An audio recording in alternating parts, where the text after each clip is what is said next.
as you know, a good number of captives who came to the Americas, who knew either how to read and write or learned how to read and write. Um, you wrote books, and of course these books were a part of the anti-slavery movements. So it's also important to keep in mind that a lot of these books may not have been written by the persons themselves, but more or less say a supporter of the anti-slavery movement. So when you read it, you have to like kind of keep that in mind if you understand where I'm coming from. But nonetheless, I'm very interested. There's one, I forgot his name. He's from Gambia, it's in the Gambia region, and I've been able to get in contact with his family to learn more about his family because apparently he came to Barbados and he came to America. From what I remember reading, he went to Trinidad. He was a Muslim, and I understand that he was one of the few Muslims to start a Muslim community in Trinidad, and then he went back to I'm not sure if it's Senegal or Gambia, but I have everything written documented. So these are areas that I want to look into. I'm very interested as to what happened after they got there. Another area also too are civilizations. You know, I want to know who we are, who we were. No, not who we were, who we are as a people. I'm correcting my language. Who we are as a people. Because we are seeing who we are. Yes, who we are. you know, I want to learn about the Sangha, the Susu, the Mandinka. I want to learn about their great civilizations and learn about their political and social systems and just to have a better understanding because unfortunately a lot of people think that we came over as slaves, as captives, and that's all we ever were, and that's so far from the truth. So yeah, that's those are my two other areas of interest after enslaved spaces. All right. Well, here, of course, here in this podcast, we reflect, we think, and we think freely. We don't have any limitation apart from insulting ourselves and insulting people. No. So now, when we even say that in Africa, uh, people don't write, I don't know if that is even true. If people were taken away from the Yoruba land and they were taken to America, they were beaten, in fact, they were tortured so that they could forget about themselves. And yet they were able to reproduce what they have had at home in terms of culture.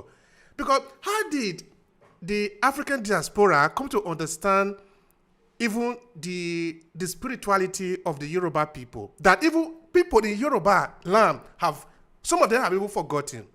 Is it not because they have Hmm. carried this information along with them? How did they And they carry kept it? it. So, of Hmm. course, they didn't write it in a way that you can understand it, therefore, they don't write. Because Hmm. at the end of the day, we're talking of the transmission of information so that it can be interpreted, it can then be understood. If that is the Hmm. case, you can't say that the people didn't have a way of conserving their information. From the field of academia, writers, researchers like you, when we say, or when you, I'm not a researcher, okay, me, I'm just the one who talk to people. So when we say that Africa don't write, what do we really mean in this sense? I'm not sure I understand it perfectly. Well, that's why I said to you that first of all, we have. When I say we, I mean Africans. Sorry, I include myself as an African.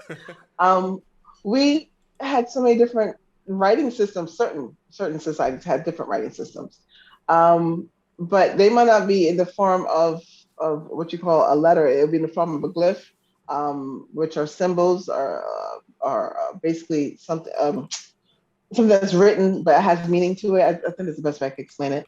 Um, and to answer your question in regards to how did the culture and spiritual retention live on within the Caribbean, is because we passed it on to our descendants. Like I told you, we were practicing Yoruba spirituality, and even though we were doing it, I was totally amazed. I was like, "Ma, when you say this and when we do this, this is part of who you are." And she was like, "I didn't know, you know. Um, so that makes me think that not only was it the DNA, but also I'm thinking socially, maybe part of our growing up, that was something that was passed down to us as well unconsciously. So there's so many different unconscious um, uh, cultural identities and ideas that were passed down from our ancestors, and we don't know, or we can't identify it as this is something African. But to go back to your writing, I agree with you. We do write. We do have a lot of historians, but I just question why aren't there books in the libraries in New York City, like Dr. Paraby, in Ghana. She wrote a phenomenal book. Her book is somewhere around. Oh yeah, her book is over there. When I go to the New York State Public Library, I can't find it. Why is that? Even Dr. Musa Torre in University of Cape Coast, it has a book as well. I can't find it. Why is that?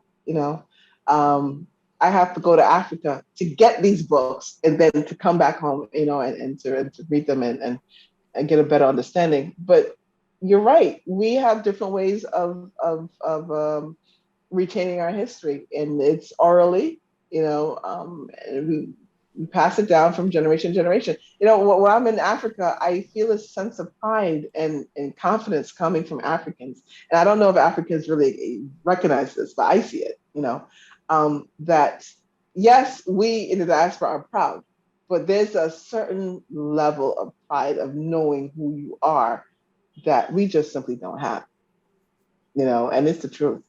And that's something that I absolutely admire about Africans, is because you are able to pass down your history. You're able to go back thousands of years. When I speak to the Sultan of Niger, or when I speak to the Chief of Timbuktu, he literally spends about 10 to 15 minutes telling me about his family history going back generations, at least 1,000 years or more. I can't do that. For me personally, I'm lucky because I can go to 1750 because I'm a researcher. But for the average person, they can't go back no more than maybe 100 years if they're lucky.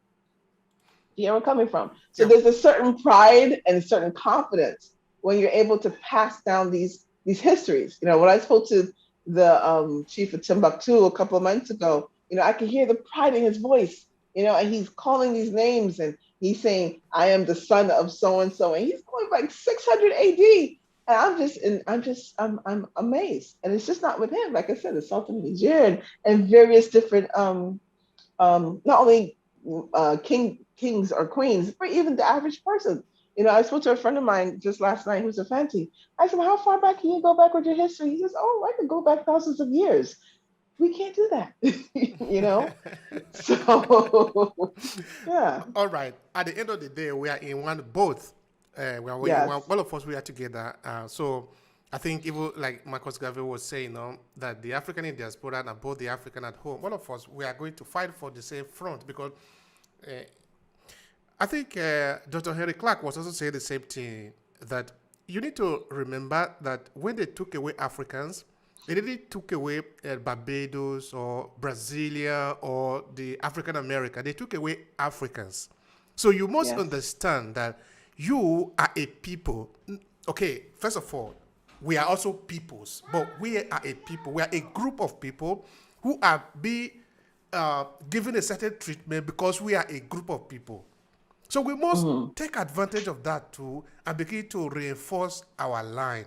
Because you look at the hmm European, for example, in the United States, if a book has been written about a certain war in France or in Germany, they make sure that they get this book available for person to read in New York. They are trying to make sure that they don't forget themselves. If there are books available, because I know that in Nigeria there are lots of people that are writing. I know that. You don't expect the European to be getting this book and bringing it to their children to read.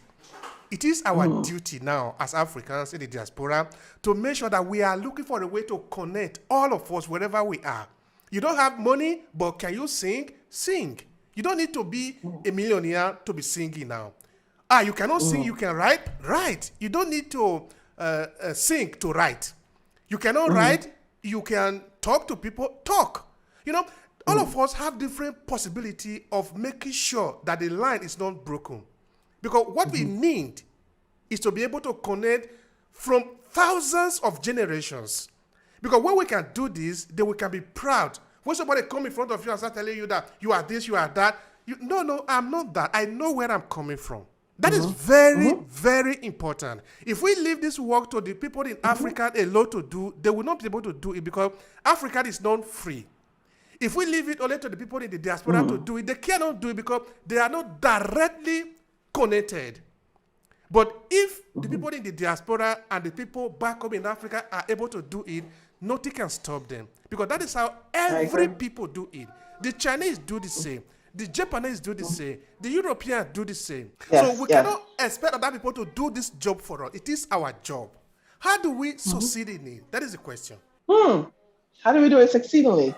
I think it's well, one, that's actually one of the, for the African Diaspora Institute and Cultural Exchange and Historical Research Inc. C.E.R.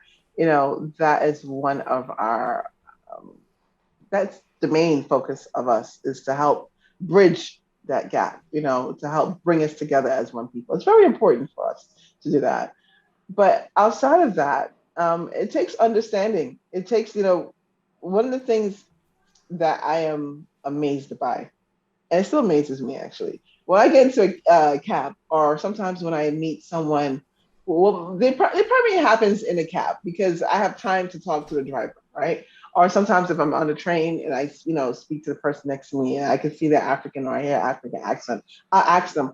So I ask them, oh, you're from, where are you from? First, I don't assume anything. I say, where are you from? And they say, oh, I'm African. First, it's no. Let me do this correctly. So this is me all. So where are you from? All happy, gun ho, and they're like, oh, I'm from Africa, right? I'm like, okay. What part of Africa? I'm from West Africa. Okay. What part of West Africa? I'm from Ghana. Okay. Which part of Ghana? Ah, why? You from Ghana? All of a sudden they started to come down a little bit. I'm like, no, but I'm just curious which part of Ghana. Or say Gambia. I'm from Banjo. Oh, you're from Banjo. Okay. Which part of Banjo? Uh-uh. Your husband from Gambia? How you know about Gambia? And all of a sudden they become the friendliest person ever. But at the end of the day, I realized that they tell me that African Americans tend to not know, the African continent, know the people, know, even the names of places in Africa, and it's like this total disconnect that you say. So when they do meet an Afro Caribbean, an African American who does know about their culture and their history and even politics, they're like amazed by it, and in my head, I'm thinking, this should not be. This should not be the case. My people should know. When I say people, I mean Americans. Like they should know about people in Africa, and just the same as Africans should know about people in the diaspora. Who are they? What language do they speak?